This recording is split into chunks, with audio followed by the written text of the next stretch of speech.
Hello students, मैं Manoj Agarwal for the NEET classes मुख्यमंत्री अभ्युदय योजना में आपका स्वागत है। कल हमने आपको ट्रांसपोर्ट इन प्लांट्स पढ़ाया था, पौधों में परिवहन। आज ट्रांसपोर्ट इन प्लांट्स का सेकेंड पार्ट है। पौधों में परिवहन कैसे होता है, कल हमने आपको बताया था कि परिवहन क्यों होता है, क्यों परिवहन की आवश्यकता पड़ती है। ठीक है, जैसे जंतुओं में जो है सर्कुलेटरी सिस्टम होता है, लिम्फेटिक सिस्टम होता है, तो उसमें तो पूरे मटेरियल्स का सर्कुलेशन हो जाता है जंतुओं में, चाहे वो जो हार्मोन्स का हो, चाहे जो है विटामिन का हो, चाहे फूड मटेरियल्स का हो, चाहे ग्लूकोज का हो। लेकिन प्लांट्स में सभी जगह सर्कुलेटरी सिस्टम ना होने के कारण, प्लांट्स में सर्कुलेटरी सिस्टम की अब्सेंटी के कारण परिवहन आसानी से नहीं हो पाता। इसीलिए परिवहन के अलग अलग मीन्स दिए गए थे प्लांट्स में। एक यहाँ पर स्लो जो डिस्टेंस मोशन था और एक था लॉन्ग डिस्टेंस ट्रांसलोकेशन। तो जो स्लो डिस्टेंस था, एक छोटी दूरी तक परिवहन, आपको बताया था कि सेल टू सेल जो ट्रांसपोर्ट होता है वो विसरण क्रिया द्वारा हो सकता है, परासरण क्रिया द्वारा हो सकता है, एक्टिव ट्रांसपोर्ट द्वारा हो सकता है, फैसिलिटेटेड ट्रांसपोर्ट द्वारा हो सकता है। और जो लॉन्ग डिस्टेंस ट्रांसलोकेशन था परिवहन, वो जाइलम और फ्लोएम की क्रिया द्वारा लॉन्ग डिस्टेंस क्या होता है, परिवहन होता है। तो कल हमने आपको यहाँ पर ऑस्मोसिस पढ़ाने से पहले डिफ्यूजन पढ़ाया था, विसरण क्रिया कल आपने डिटेल में पढ़ ली थी कि विसरण किसे कहते हैं। अधिक सांद्रता से कम सांद्रता की ओर जो गैसों का या मॉलिक्यूल्स का जो मूवमेंट होता है from the high concentration to the low concentration, तो ये जो है विसरण क्रिया थी। विसरण आपको पता है, परफ्यूम की बोतल खोलते ही पूरे कमरे में जो है उसकी जो स्मेल या महक फैल जाती है, ये भी विसरण ही है। बहुत ज़्यादा बैलून में एयर हो जाने से बैलून जो ब्लास्ट करता है, तो विसरण के कारण ही तेज़ी से मॉलिक्यूल्स कहाँ निकलते हैं, बाहर निकलते हैं। फिर हमने आपको विसरण के बाद बताया था कि कौन कौन से फैक्टर्स विसरण को अफेक्ट करते हैं। ये पैसिव प्रोसेस है, ये इंडिपेंडेंट प्रोसेस है, इसके लिए लिविंग बींग्स की उपस्थिति आवश्यक नहीं है। इसके बाद हमने आपको फैसिलिटेटेड डिफ्यूजन बताया था कि फैसिलिटेटेड डिफ्यूजन के स्टेप में होता है और 3 चरणों में हो सकता है।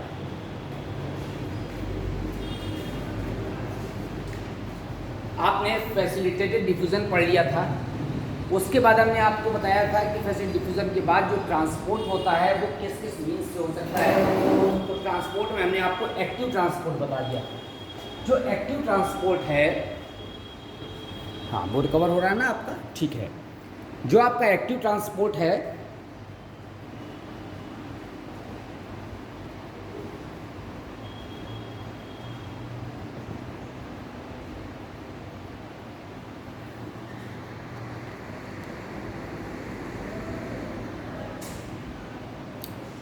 हाँ जो सक्रिय परिवहन है उसमें आपको बताया था कि किस तरह से एक्टिव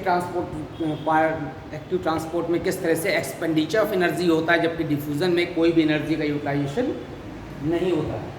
फिर हमने आपको बताया था प्लांट वाटर रिलेशनशिप में कि वाटर पोटेंशियल किसे कहते हैं, जल विभव। तो जो वाटर पोटेंशियल होता है, the difference between the free energy of water as well as the free energy in a solution. तो जो वाटर मॉलिक्यूल्स में जो फ्री एनर्जी होती है, तो वाटर मॉलिक्यूल्स की फ्री एनर्जी हाईएस्ट होती है और वो तेज़ी से मॉलिक्यूल एक स्थान से दूसरे स्थान तक जाना चाहते हैं। लेकिन उन मॉलिक्यूल्स में और सॉल्यूशन के बीच में जो डिफरेंस होता है, काइनेटिक एनर्जी लॉस हो जाती है, that is called the water potential. तो जल विभाग को बता दिया था, आपको बताया था water potential is represented by the Sai W। और ये जो वाटर पोटेंशियल है, ये जिन जिन फैक्टर पर डिपेंड कर रहा था उसे कहते हैं यहाँ पर सॉल्यूट पोटेंशियल, विलेय विभव, एज वेल एज यहाँ पर ऑस्मोटिक पोटेंशियल या प्रेशर पोटेंशियल। ठीक है, तो साई S और साई P पर ये डिपेंड कर रहा था, इसको प्रेशर पोटेंशियल भी कहते हैं। तो मोस्ट ये क्या है, प्रेशर पोटेंशियल।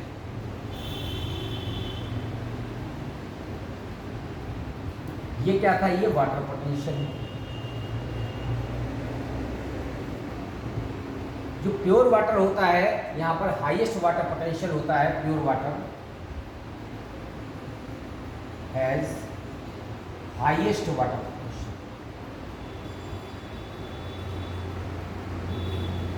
जैसे जैसे इसमें सॉल्यूट मिलाते हैं, विलेय मिलाते हैं, तो जो वाटर मॉलिक्यूल्स की फ्री एनर्जी है वो कम होने लगती है। जब फ्री एनर्जी कम हो जाती है तो वाटर पोटेंशियल का मान भी कम हो जाता है। तो सॉल्यूट पोटेंशियल ऑलवेज किस में रहता है, नेगेटिव रहता है। ये जो सॉल्यूट पोटेंशियल है is always in negative value, हमेशा नेगेटिव वैल्यू में रहता है। फिर इसके बाद ये प्रेशर पोटेंशियल है, ये पॉजिटिव वैल्यू में रहता है। और इसका जो टोटल है that is the water potential. Solute potential और प्रेशर पोटेंशियल को मिला करके क्या बनता है, वाटर पोटेंशियल बनता है। यूनिट बताई थी प्रेशर की, यूनिट जो होती है वो बार होती है, इसी को पास्कल भी कहते हैं। अब यहाँ पर एक कंसंट्रेशन या एक सिस्टम बना हुआ है। इस सिस्टम में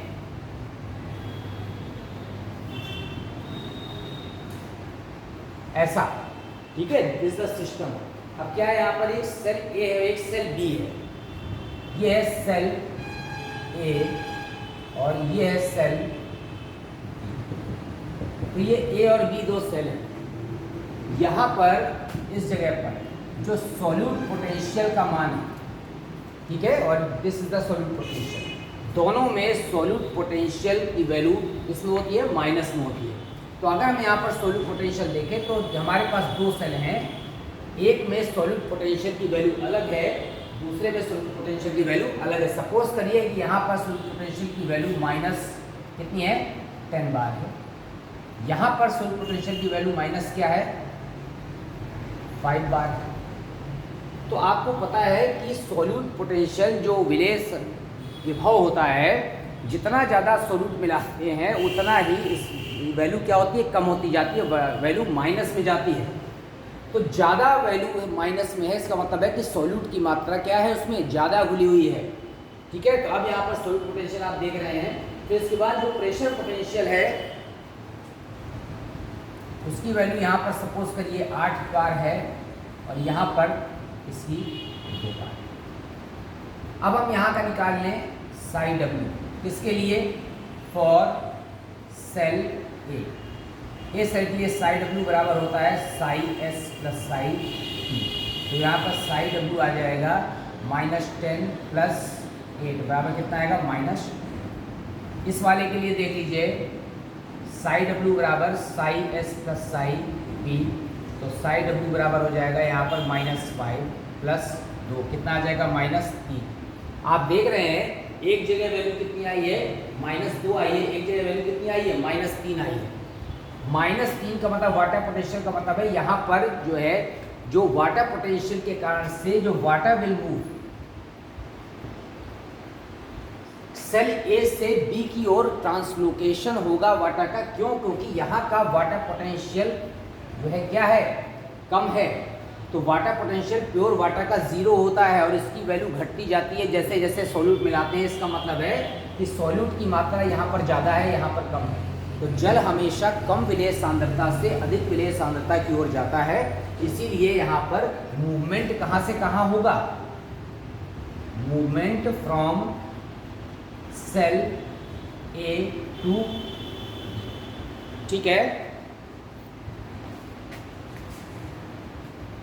चलिए अब हम आते हैं इसके बाद नेक्स्ट टॉपिक में, पढ़ते हैं ऑस्मोसिस।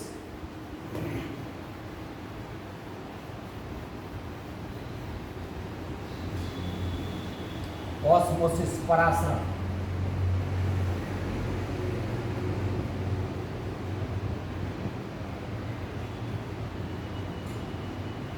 ठीक है। अब यहाँ पर जो परासरण क्रिया है, सबसे पहले यहाँ पर एबेनॉलेट ने वर्ड दिया था, वर्ड गिवन बाय एबेनॉलेट, इसने ये वर्ड प्रस्तुत किया था ऑस्मोसिस। होता क्या है परासरण, आपको पता है, the movement of the molecules, किसका, कौन सा मॉलिक्यूल्स का, बताइए कौन सा मॉलिक्यूल से मूवमेंट होगा। यहाँ पर वाटर मॉलिक्यूल्स कह सकते हैं, यहाँ पर नेट डायरेक्शन कह सकते हैं, या फिर कह सकते हैं यहाँ पर movement of the diffusion of the water from the high concentration. It is the diffusion of water from high concentration to low concentration. Via semi permeable membrane. अर्ध पारगम्य झिल्ली या विभेदी पारगम्य झिल्ली की उपस्थिति में वाटर के अणुओं का हाई कंसंट्रेशन से लो कंसंट्रेशन, केवल वाटर का, हमने सॉल्यूट शब्द यूज नहीं किया। दूसरी डेफिनेशन में यहां पर दे सकते हैं, the movement of water molecules from, अब लो सॉल्यूट कंसंट्रेशन से, अब सॉल्यूट शब्द लगा दिया, low solute concentration to high solute concentration. Low solute concentration से हाई सॉल्यूट कंसंट्रेशन की ओर अगर वाटर मॉलिक्यूल्स का मूवमेंट हो रहा है, इसका मतलब है तनु से सांद्र विलयन की ओर, movement of water molecule from the low solute से high solute concentration is known as osmosis in presence of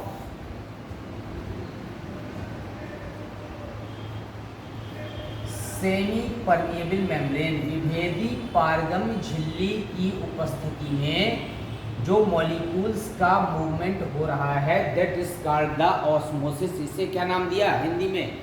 परासरण कहते हैं, ठीक है ना। अब परासरण हो रहा है और net direction rate of osmosis किस पर डिपेंड करता है? प्रेशर और कंसंट्रेशन पर। Rate of osmosis, rate of osmosis depends upon, जो हमारा परासरण की दर है ना, वो निर्भर करेगी किस पर? एक तो डिपेंड करेगी प्रेशर पर और फिर डिपेंड करेगी यहाँ पर कंसंट्रेशन ग्रेडियंट पर। दोनों फैक्टर पर डिपेंड करता है हमारा परासरण की दर कि कितना दाब है और कितनी क्या है यहाँ पर कंसंट्रेशन ग्रेडियंट है या फिर कितनी सांद्रता है। अब इसके बाद ऑस्मोटिकली एक्टिव सॉल्यूशन होता है।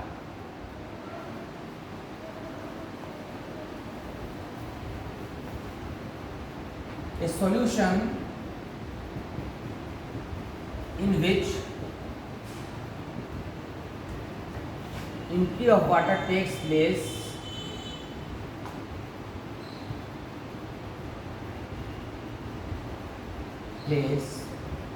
is known as osmotically active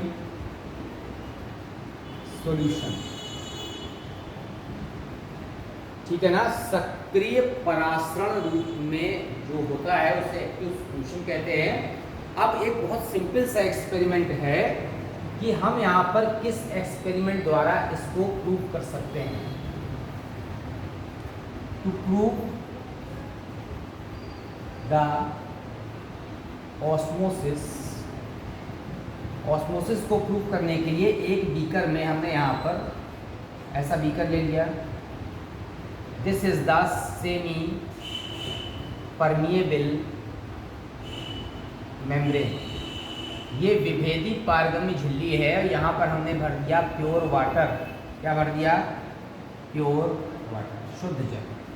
pure water means there is no solute and in this place this is the, क्या यहाँ पर शुगर सॉल्यूशन हो सकता है। अगर शुगर सॉल्यूशन है तो ये कैसा हो गया? हाई सॉल्यूट कंसंट्रेशन, या फिर साल्ट सॉल्यूशन ले लीजिए। या तो शर्करा का विलयन है या फिर किसका है? विलेय का है, नमक का है। तो दोनों ही दशाओं में the water molecules will move from the low solute concentration to high solute concentration. ये एक्सपेरिमेंट परासरण को क्या करता है? प्रूव करता है। अब एक और एक्सपेरिमेंट हम ले सकते हैं इसमें परासरण को सिद्ध करने के लिए। थिसिल फनिल ले लें। क्या करें उस थिसिल फनिल में? सुक्रोज का सॉल्यूशन ले लें। ऐसा होता है, आप देखिए, जो आपने देखा हो, जो थिसिल फनिल होती है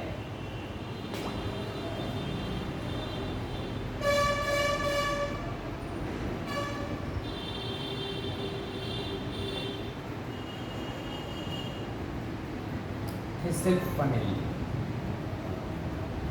ठीक है ना। अगर आपने देखा तो थ्रेशोल्ड फनेल जो है THISTL होता है, HTL। अब यहाँ पर आपने क्या भर दिया, सुक्रोज का सॉल्यूशन भर दिया। सुक्रोज सॉल्यूशन माने शरबत, जो हम शक्कर खाते हैं उसको क्या कहते हैं, सुक्रोज कहते हैं केमिकल रूप में। तो और यहाँ पर क्या भरा हुआ है, यहाँ वाटर भरा हुआ है। अब वाटर भरा हुआ है तो इस फनेल में ये जो मेम्ब्रेन है ये परमिएबल, सेमी परमिएबल मेम्ब्रेन की तरह वर्क करेगी और लगातार यहाँ से वाटर मॉलिक्यूल इंटर करेंगे और धीमे धीमे यहाँ पर क्या बढ़ती जाएगी, सुक्रोज सॉल्यूशन की मात्रा बढ़ती जाएगी और ये कहाँ तक जाता जाएगा, टॉप तक जाता जाएगा। इसको हमको एक बीकर में ले लेना है और ये यहाँ पर मेम्ब्रेन की तरह वर्क कर रहा है। ये बीकर हो गया और यहाँ पर ये हो गई परमिएबल मेम्ब्रेन,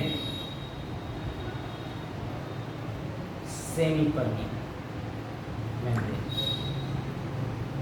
ठीक है ना। और ये क्या है, यहाँ पर बीकर है और बीकर में क्या भरा हुआ है, जल भरा हुआ है। इस एक्सपेरिमेंट से आप ऑस्मोसिस को डिफाइन कर सकते हैं या दिखा सकते हैं। एक पोटैटो ऑस्मोस्कोप भी हो सकता है। क्या हो सकता है एक्सपेरिमेंट, पोटैटो ऑस्मोस्कोप।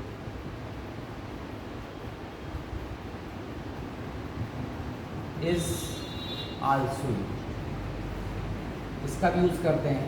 एक पोटैटो को हमने यहाँ पर ऐसा करके गड्ढा करके काट दिया,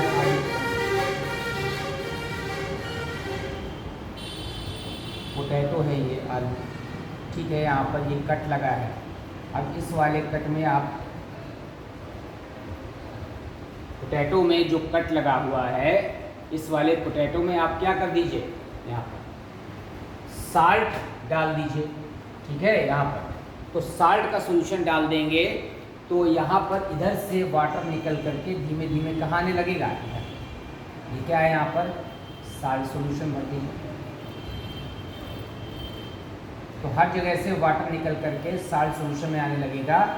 इससे भी आप प्रूव कर सकते हैं कि that osmosis takes place in the potato osmoscope. अब यहाँ पर टाइप्स ऑफ ऑस्मोसिस होती है। परासरण, परासरण से वाटर बाहर भी जा सकता है, अंदर भी आ सकता है। तो osmosis is of 3 types.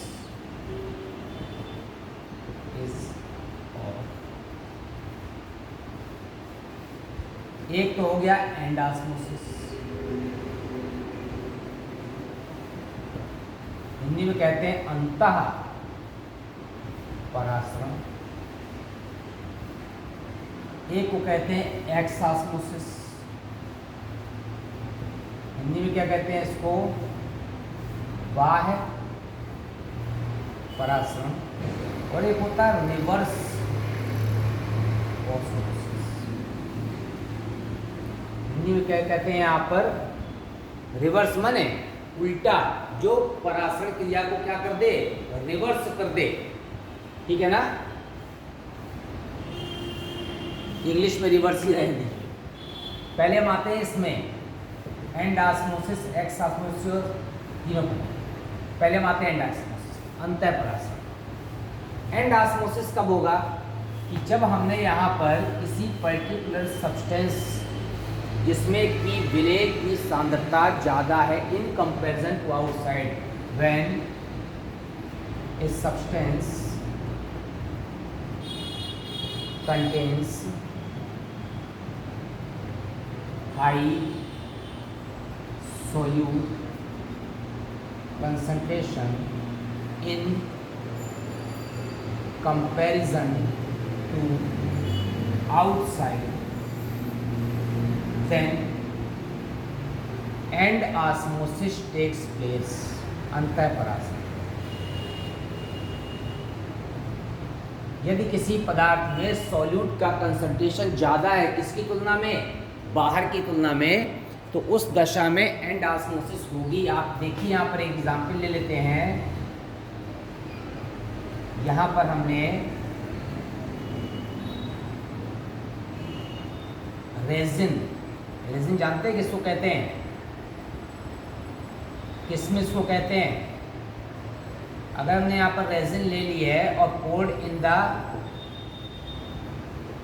Water, ये वाटर यहाँ पर हाइपोटोनिक है, हाइपोटोनिक, ठीक है ना। किसके कंपैरिजन में? रेजिन के कंपैरिजन में। यहाँ पर लिख सकते हैं लो सॉल्यूट कंसंट्रेशन। तो इस दशा में क्या होगा? Water will move from the low solute concentration to the high solute concentration, क्योंकि यहाँ पर रेजिन में सॉल्यूट का कंसंट्रेशन क्या है? ज़्यादा है। तो इस दशा में जब वाटर लगातार इंटर करेगा तो क्या होगा? जो हम नेक्स्ट फिगर अगर देखें,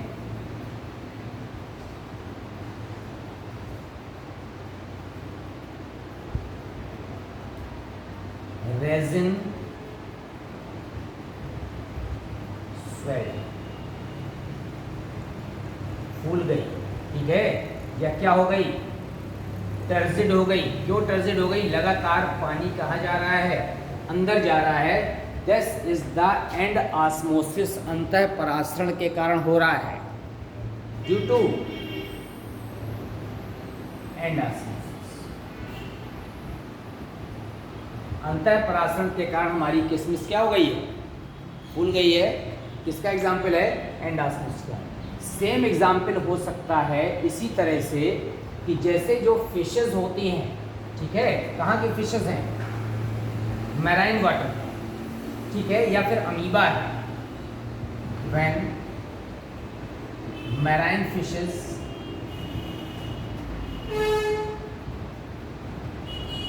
gets entered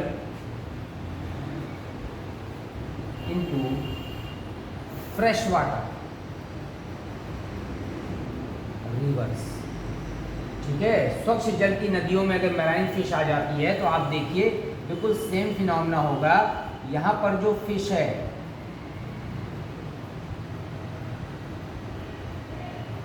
ये जो फिश है यहाँ पर, ये फ्रेश वाटर, क्या है ये?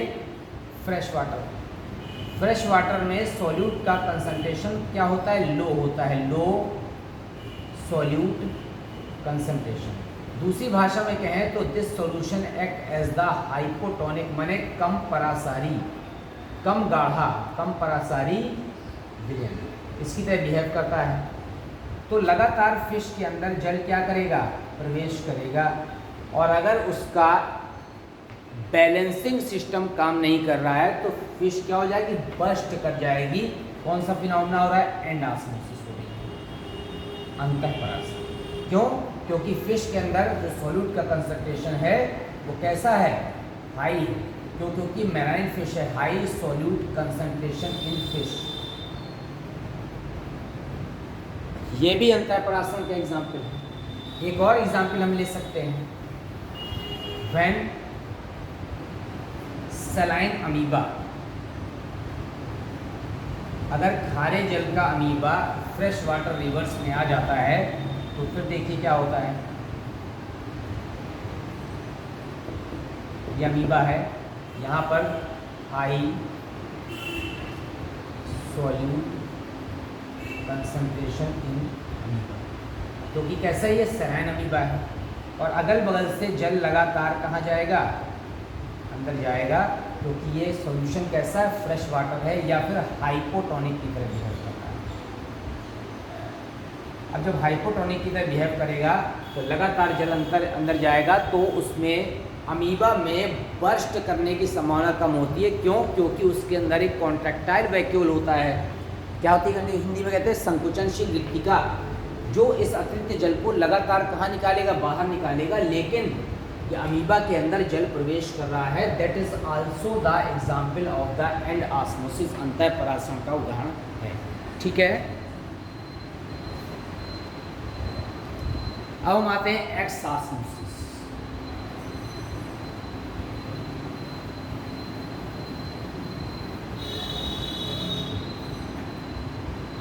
इसी में लिख देते हैं एक्स ऑस्मोसिस, हिंदी में कहते हैं यहाँ पर बाह्य परासन।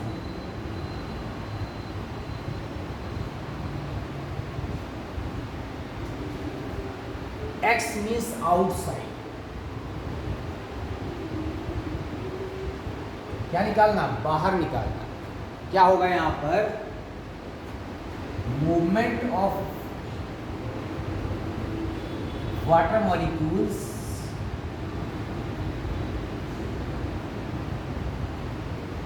To outside. अब ये कब होगा, when a substance, when a organism, कोई जीव भी हो सकता है या सब्सटेंस हो सकता है, having low solute concentration, low solute concentration in comparison to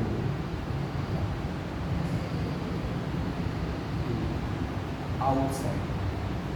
बाहर की तुलना में उस जीव में या पदार्थ में कम सॉल्यूट, कम विलेय सांद्रता है, then the water will move outside. तब पानी बाहर की तरफ गति करेगा, ठीक है ना, और नोन एज एक्सऑस्मोसिस। इसे क्या कहेंगे, बाह्य परासरण कहेंगे। अब ये जो एक्सऑस्मोसिस है, इसका आप एग्जाम्पल देखेंगे यहाँ पर।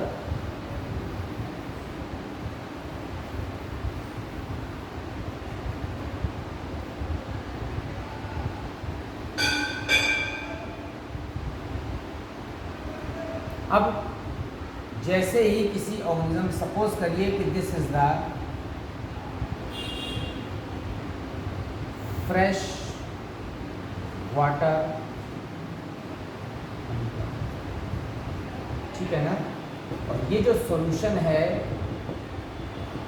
ये है यहाँ पर हाइपरटोनिक। हाइपरटोनिक माने अति परासारी, अति परासारी माने गाढ़ा, मीन्स हाई सॉल्यूट कंसंट्रेशन, ठीक है ना, विलेय सांद्रता क्या है, बहुत ज़्यादा है। तो फ्रेश वाटर अमीबा को जब हाई सॉल्यूट कंसंट्रेशन में रखेंगे तो क्या होगा, water will move from the low solute concentration to the high solute concentration in the presence of the semi permeable membrane. तब लगातार अमीबा से जल बाहर आएगा और ये क्या करेगा, यहाँ पर अमीबा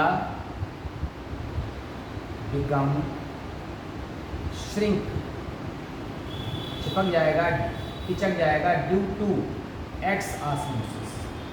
लगातार जल बाहर आने के कारण अमीबा पिचक जाएगा, इसे बाह्य परासरण कहते हैं। दूसरा एग्जाम्पल इसमें हम देख सकते हैं इसी कंडीशन में, कि आप देखिए हमने यहाँ पर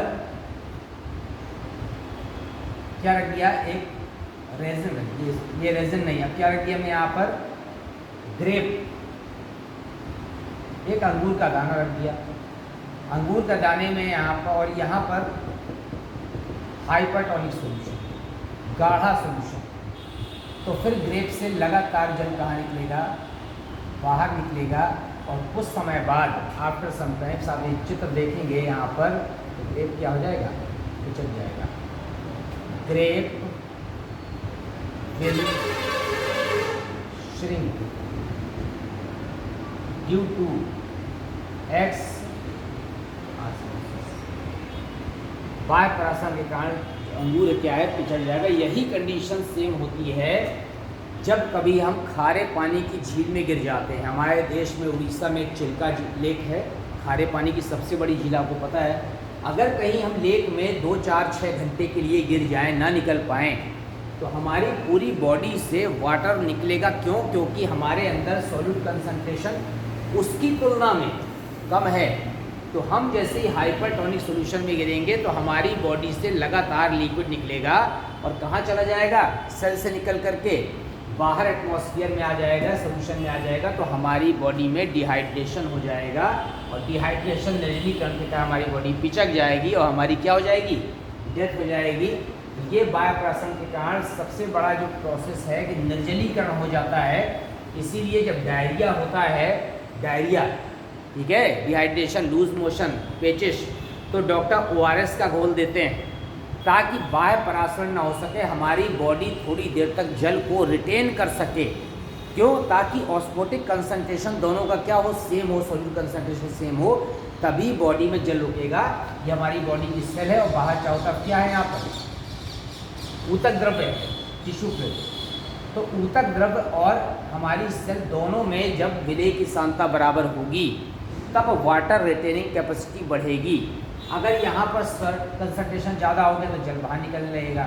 इसलिए कोशिश करेंगे कि ऊतक द्रव्य में कंसंट्रेशन कम रहे, हमारी सेल में ज़्यादा रहे, ताकि जल अंदर की तरफ आए ना कि बाहर की तरफ। तो हम डिहाइड्रेशन से, निर्जलीकरण से क्या होते हैं, बच सकते हैं। फिर हम आते हैं यहाँ पर रिवर्स ऑस्मोसिस, आरओ जिसे कहते हैं। हमारे आपके घर में, अधिकांश लोगों के घर में आरओ लगा होता है। ऑस्मोसिस का मतलब है the movement of water molecules from the low solute concentration to high solute, कम विलेय सांद्रता वाले विलयन से अधिक विलेय सांद्रता वाले विलयन की ओर जाना ऑस्मोसिस कहलाता है। बट यहाँ रिवर्स शब्द लगा है, तो यहाँ पर क्या हो जाएगा, movement of water molecules from,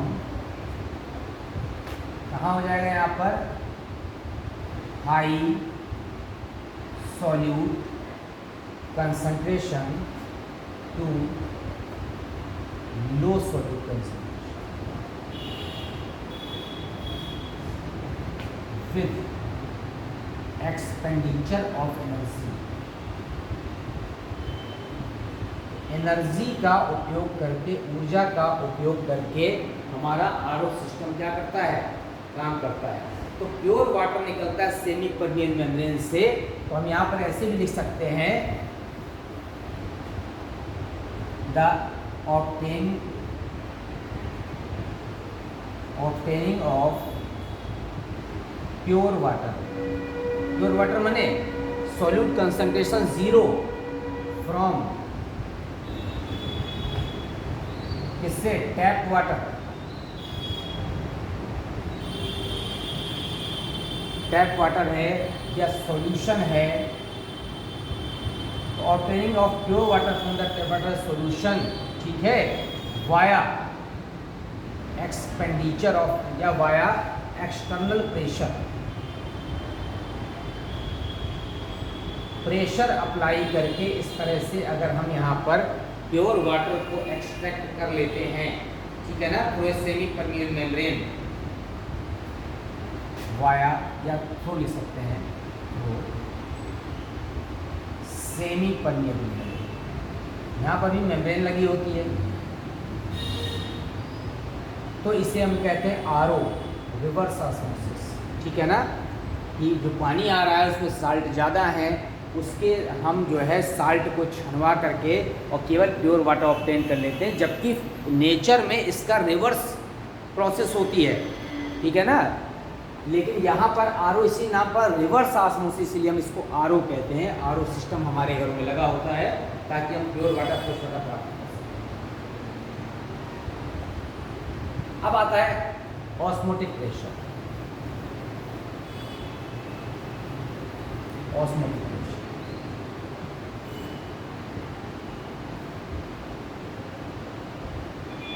OP, the pressure exerted by, ठीक है ना, ये प्रेशर जो है हमारे ऊपर होता है, द प्रेशर क्या होगा, required to prevent the entry of water, required to prevent the entry of water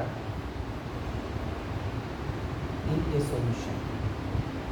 किसी भी विलयन में वाटर को, प्योर मॉलिक्यूल्स जो आ रहे हैं, वाटर मॉलिक्यूल्स, उनको रोकने के लिए जो प्रेशर जरूरत है, जो रिक्वायर्ड है, जो आवश्यक है, that is called the osmotic pressure. Positive value होती है और प्योर सॉल्वेंट ऑस्मोटिक प्रेशर नहीं होता है, इट इज ए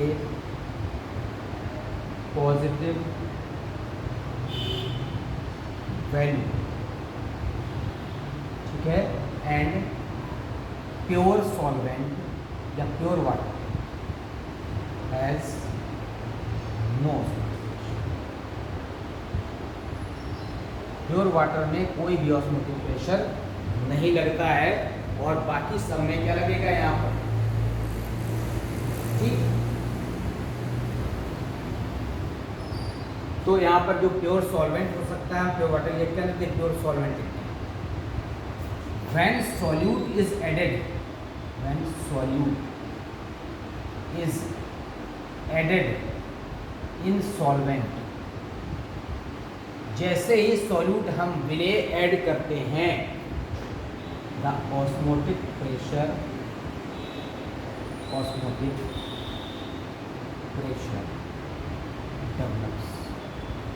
सॉल्यूट के ऐड करने पर ही ऑस्मोटिक, आपको क्लियर विजन आ रहा है, ऑस्मोटिक प्रेशर डेवलप करता है, ठीक है। अब ऑस्मोटिक प्रेशर का सिंबल क्या है, इसका सिंबल है इसका पाई, ऑस्मोटिक प्रेशर। और ऑस्मोटिक पोटेंशियल जो है, इससे पहले अभी हमने पढ़ा था यहाँ पर ऑस्मोटिक पोटेंशियल, ऑस्मोटिक पोटेंशियल, ठीक है। अब ऑस्मोटिक पोटेंशियल और ऑस्मोटिक प्रेशर में अंतर है। ऑस्मोटिक पोटेंशियल को यहाँ पर हम साई एस कहते हैं, क्या कहते हैं, साई एस। इसी का दूसरा नाम है सॉल्यूट पोटेंशियल, और जिसमें निगेटिव वैल्यू होती है, निगेटिव वैल्यू, इसका मान कैसा होता है, ऋणात्मक होता है। तो अगर हम यहाँ पर देखें साई एस बराबर माइनस क्या हो जाएगा, पाई, ठीक है ना। जो साई एस है सॉल्यूट पोटेंशियल, वो किसका, ऋणात्मक मान के बराबर होता है। और ऑस्मोसिस का फंक्शन क्या है,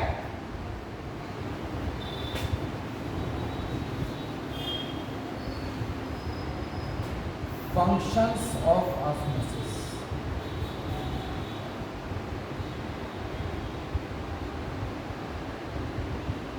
फंक्शंस ऑफ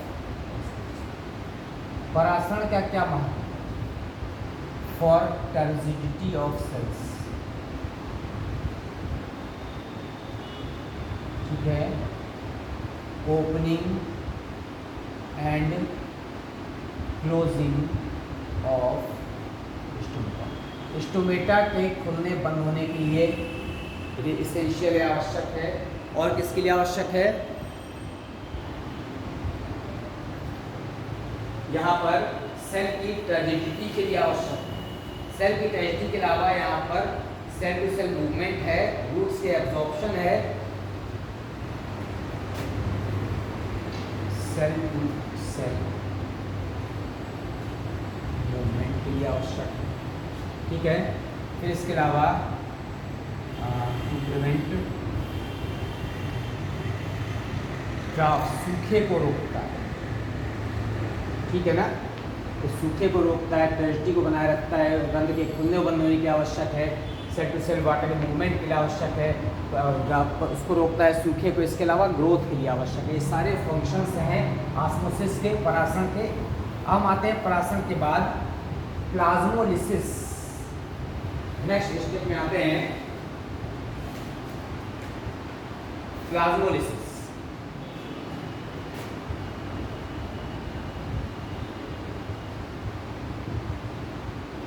हिंदी में कहते हैं जीव द्रव कुंचन।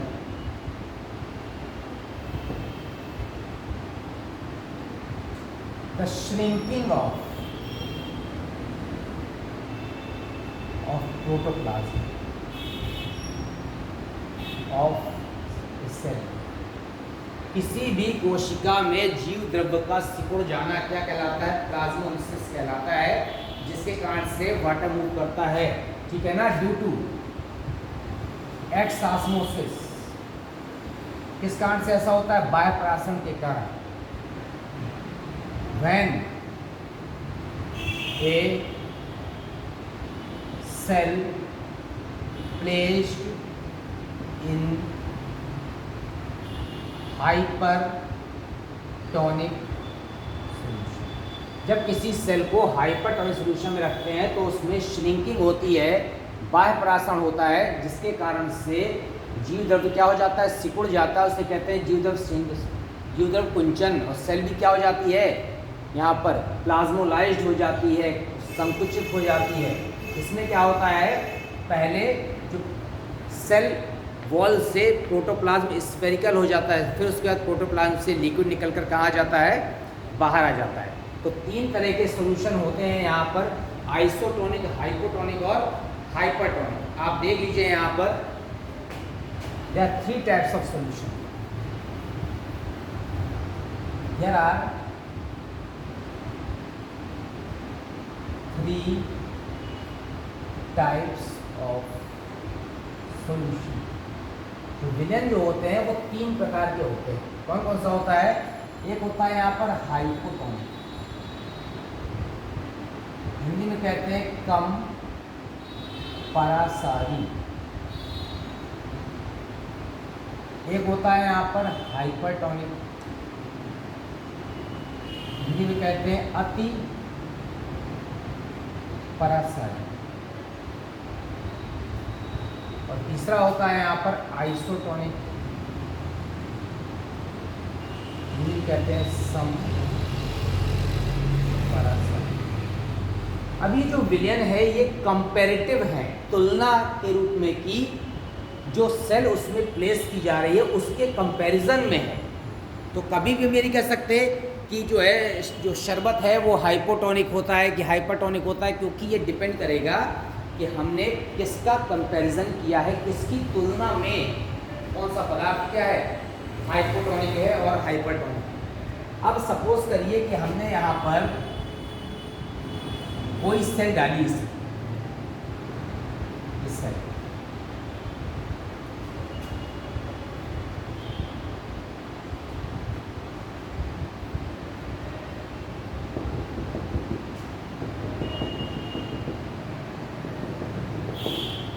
अगर किसी लिक्विड में डालने पर सेल, ठीक है ना, में जल अंदर जाने लगे, अगर अंतःपरासरण होने लगे, when endosmosis takes place in cell when placed in solution. जब किसी विलयन में रखने पर कोशिका में अंतःपरासरण होने लगे, देन सॉल्यूशन इज, तब सॉल्यूशन कैसा होगा, हाइपोटोनिक, कम परासारी होगा। अगर किसी सॉल्यूशन में हमने सेल को डाला और सेल से जल निकलकर कहाँ आने लगा, बाहर, इसका मतलब है कि ये सॉल्यूशन कैसा था, हाइपरटोनिक था, ये था। इसका मतलब है when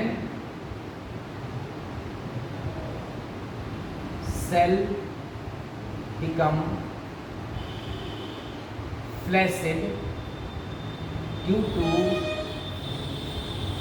x osmosis, then solution is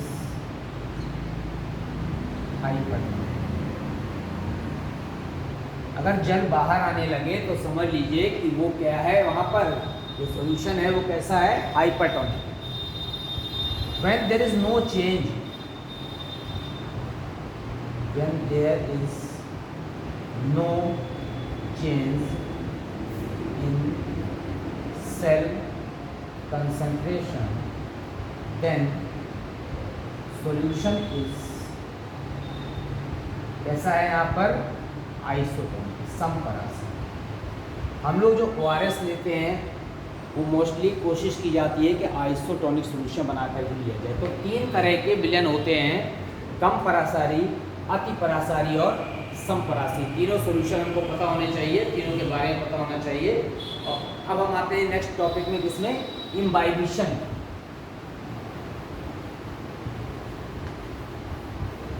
अंतः शोषण कहते हैं।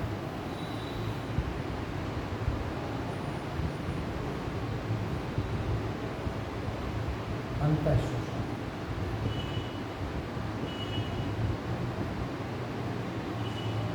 क्या होता है, adsorption of the liquid, adsorption माने अधिशोषण। क्या होता है adsorption?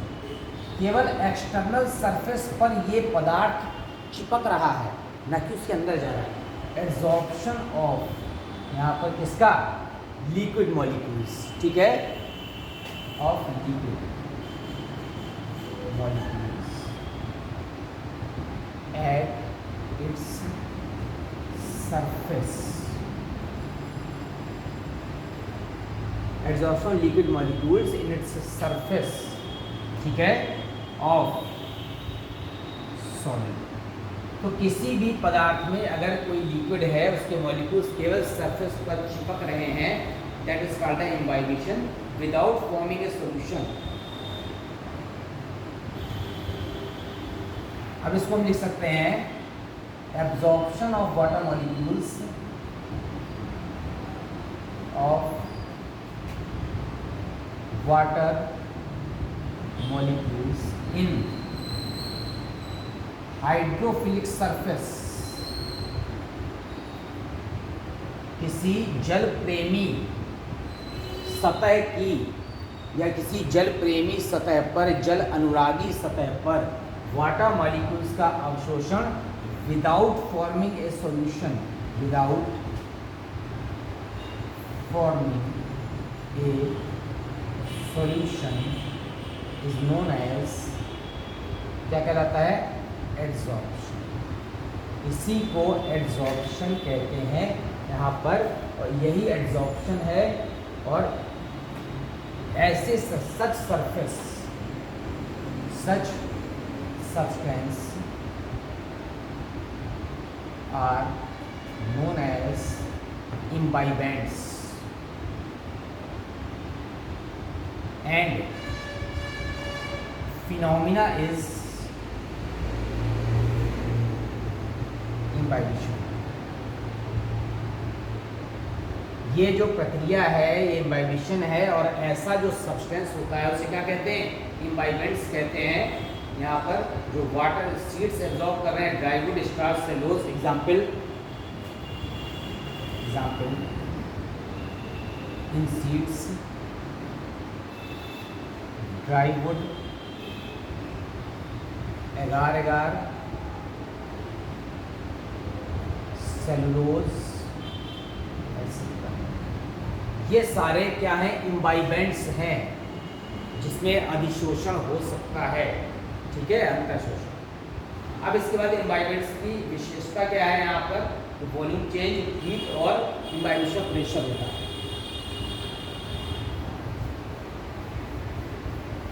In imbibition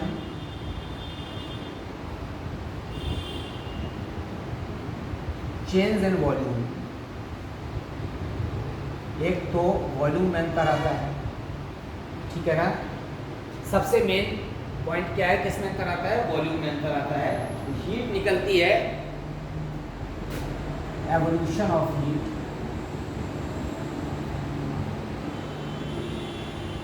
and imbibitional pressure,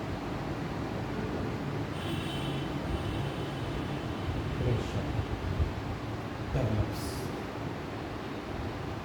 तीन चीज होती है। एक तो वॉल्यूम में चेंज आता है, जैसे हम सीड को रखते हैं, when seed placed in water,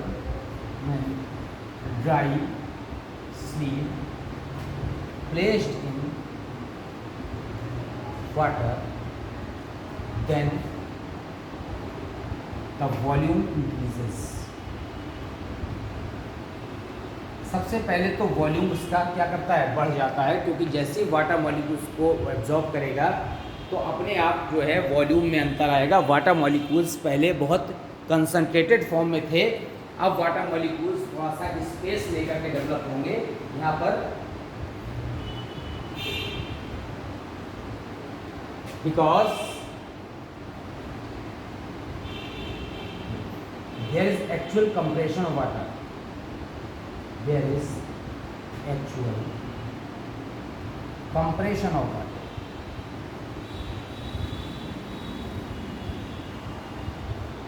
पहले वाटर कंप्रेशन में था, but now the change takes place, पहले व्हाट अबाउट कंप्रेशन का चेंज टेक्स प्लेस होता है। दूसरा स्टेप आता है कि हीट रिलीज होती है, एवोल्यूशन ऑफ हीट। हीट कैसे डेवलप हो रही है? जैसे सपोज करिए कि आटा गूंथते समय जो फ्लोर है, आटा गूंथने में ऊष्मा की उत्पत्ति, ठीक है। दूसरा आप देखें, जब आप बीजों को किसी कपड़े में लपेट कर रख देते हैं, जब डिब्बा खोलते हैं तो अंदर से क्या निकलती है? हीट निकलती है यहाँ पर, तो वो भी क्या है? एवोल्यूशन ऑफ हीट, हीट उत्पन्न हो रही है इम्बाइबिशन में। और जो तीसरा टॉपिक है कि इम्बाइबिशनल प्रेशर, वो इम्बाइबिशनल प्रेशर क्या है?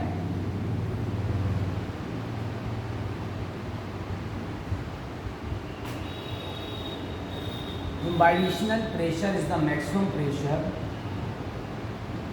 Imbibitional pressure is the maximum pressure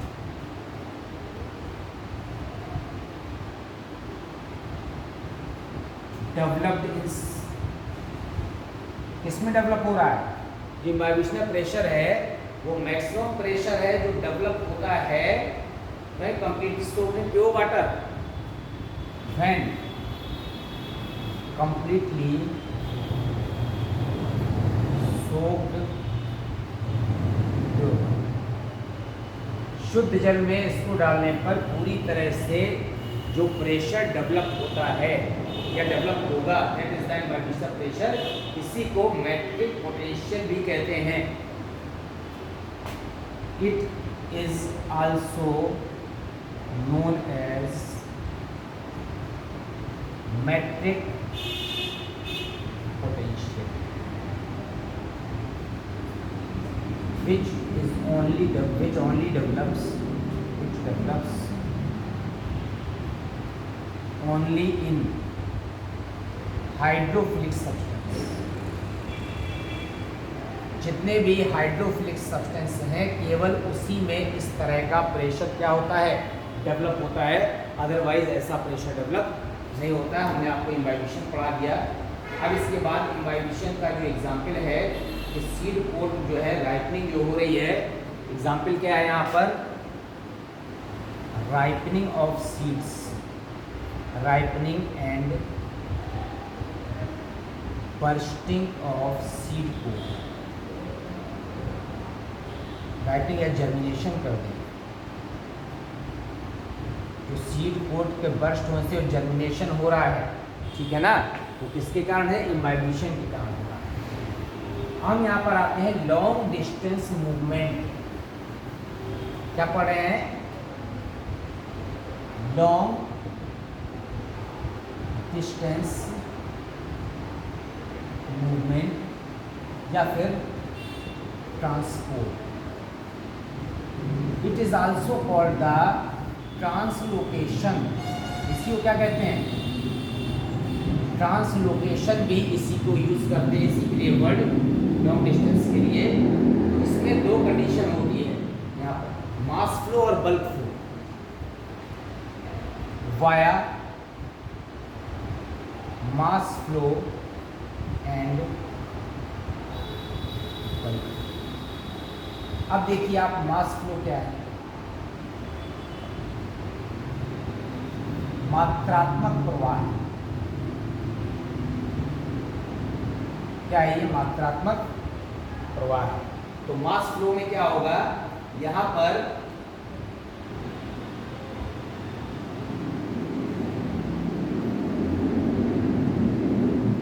the movement of substance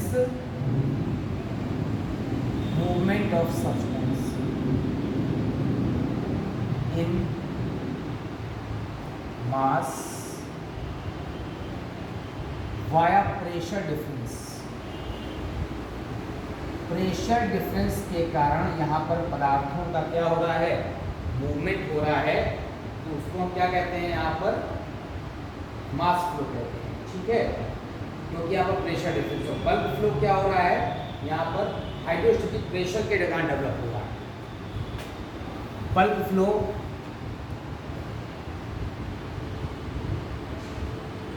due to hydrostatic pressure, जो हाइड्रोस्टेटिक प्रेशर से कहाँ डेवलप हो रहा है, जैसे हम नली से जो है प्रेशर से पानी निकाल रहे हैं और गाड़ी धो रहे हैं, तो that is the bulk flow. बहुत ज़्यादा मात्रा में प्रेशराइज्ड होकर के पानी कहाँ आ रहा है, बाहर है, that is called the bulk flow. अब हम आते हैं इसके बाद प्लांट्स वाटर कैसे एब्जॉर्ब करते हैं। The absorption of water by plants, water absorption plants, water absorption, पौधे पानी को कैसे अवशोषित कर रहे हैं। तो पौधे जो पानी को अवशोषित कर रहे हैं यहाँ पर वाटर मिनरल्स का, तो रूट से या रूट टिप से कर रहे हैं, via root tips and root hairs by diffusion process. But when enters into cell, जब सेल के अंदर पानी एक बार चला जाता है, then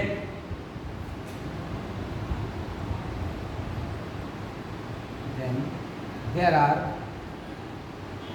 two pathway।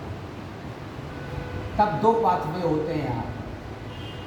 कौन कौन से होते हैं, एक होता है एपोप्लास्ट, एक होता है सिम्प्लास्ट। एक होता है एपोप्लास्ट और एक होता है सिम्प्लास्ट। ठीक है ना, दोनों पाथवे से यहाँ पर एब्जॉर्प्शन हो रहा है। एपोप्लास्ट में क्या होगा, via cell wall and intercellular space. और सिम्प्लास्ट में क्या होगा, वाया प्लाज्मोडेस्माटा,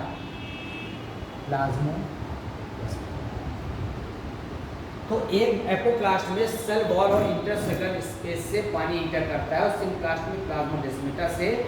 और मेजर प्रोपोर्शन जो होता है यहाँ पर रूट कॉर्टेक्स में एपोप्लास्ट से होता है। तो जो एपोप्लास्ट है, major proportion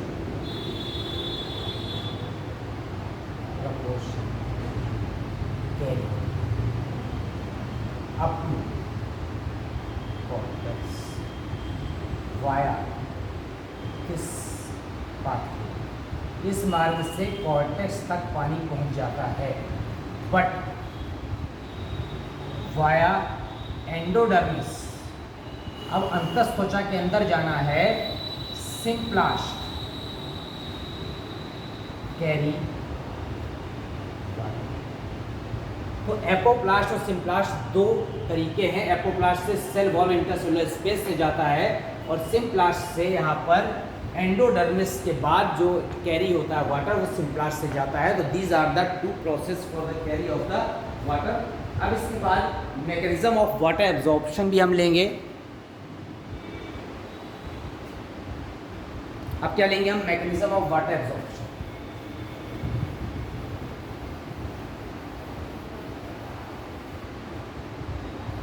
mechanism of water absorption in plants। पौधों में जो जल अवशोषण की क्रियाविधि है, वास्तव में वाटर एब्जॉर्प्शन कैसे हो रहा है वो हमको देखना है।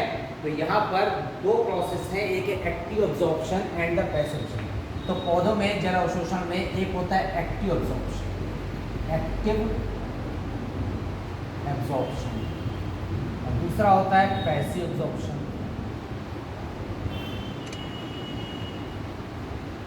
हिंदी में कहते हैं सक्रिय अवशोषण। ये होता है यहाँ पर निष्क्रिय अवशोषण। तो जो सक्रिय अवशोषण है,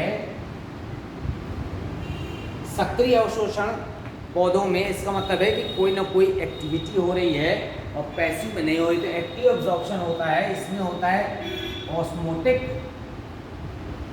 और ये होता है नॉन ऑस्मोटिक। परासरण द्वारा हो सकता है या परासरण विहीन हो सकता है। परासरण द्वारा जल अवशोषण, परासरण विहीन जल अवशोषण। और जो पैसिव एब्जॉर्प्शन है निष्क्रिय, इसमें कोई भी एक्सपेंडिचर ऑफ एनर्जी नहीं होती है।